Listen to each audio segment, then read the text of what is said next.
ये question estate 2026 में यानी कि इसी साल आया था लेवल 3 में मैथ्स के पेपर में, है ना। तो देखते हैं कैसे सोल्व होता है। इसको ऐसे सोल्व कर सकते हैं। देखो, पहले ये जो सीरीज लिखा है ना, ये एस एन वाला, इसको हम ओपन कर लेते हैं। इसको ओपन करते हैं तो ये कुछ ऐसा दिखेगा। जब के की वैल्यू 1 पुट करेंगे तो कितना आएगा, ये 1 और ये 1 प्लस 2, 2 से 2 कैंसिल हो गया, यानी कि माइनस ही आएगा। तो ये हो गया -1 का स्क्वायर। 2 पुट करेंगे तो ये -2 का स्क्वायर है। 3 पुट करेंगे तो ये प्लस बन जाएगा और ये +3 का स्क्वायर, ये 4 का स्क्वायर, फिर ये -5 का स्क्वायर, -6 का स्क्वायर, फिर ये +7 का स्क्वायर, +8 का स्क्वायर। ये थोड़ा सा आप वैल्यू पुट करते हैं तो आपको ये पता चल जाता है कि ये किस टाइप का है ना। अब ये लिखने के बाद आपको थोड़ा सा दिमाग ऐसे लगाना था कि इन दो को देखो, इन दो को देखो, इन दो को देखो, इन दो को देखो।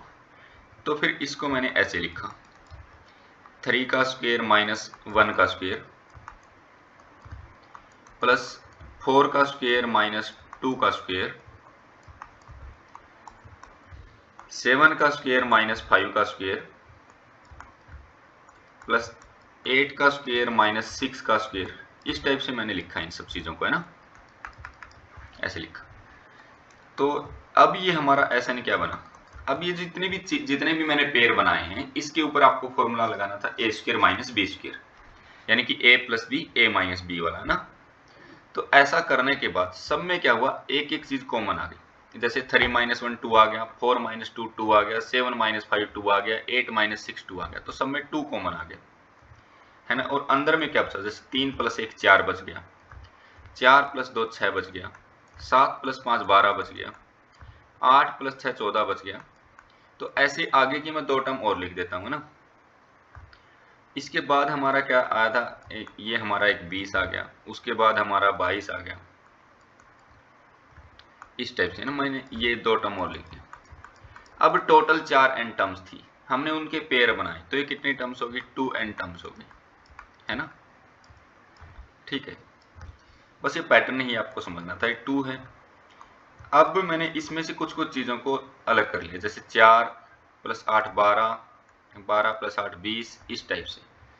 तो यहाँ मैंने लिखा 4 + 12 + 20, एक सीरीज तो ये बन गई, है ना। और एक सीरीज में मैंने इसको लिख लिया, जैसे 6 + 14 + 22। ठीक है, एक सीरीज ये बन गई। और ये दोनों सीरीज क्या है, एपी है, अर्थमेटिक प्रोग्रेशन, है ना। तो इसका सम निकालना है। अब यहाँ पर 2n टर्म्स थी, तो ये कितनी टर्म्स है, n टर्म्स है। और ये भी कितनी टर्म्स है, n टर्म्स है ना।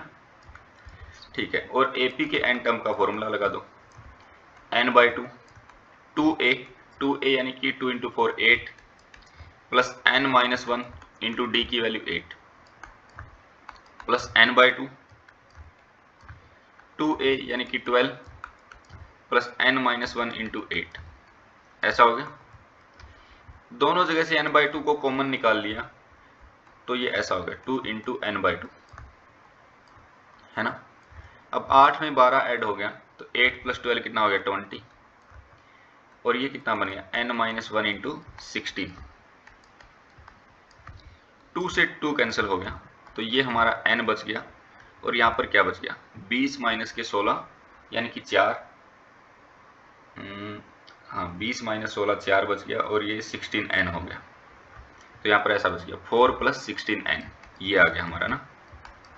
अब मैंने इसमें से 4 कॉमन निकालिया, तो अपना ऐसा हो गया 4n, और ये अपना 4n + 1।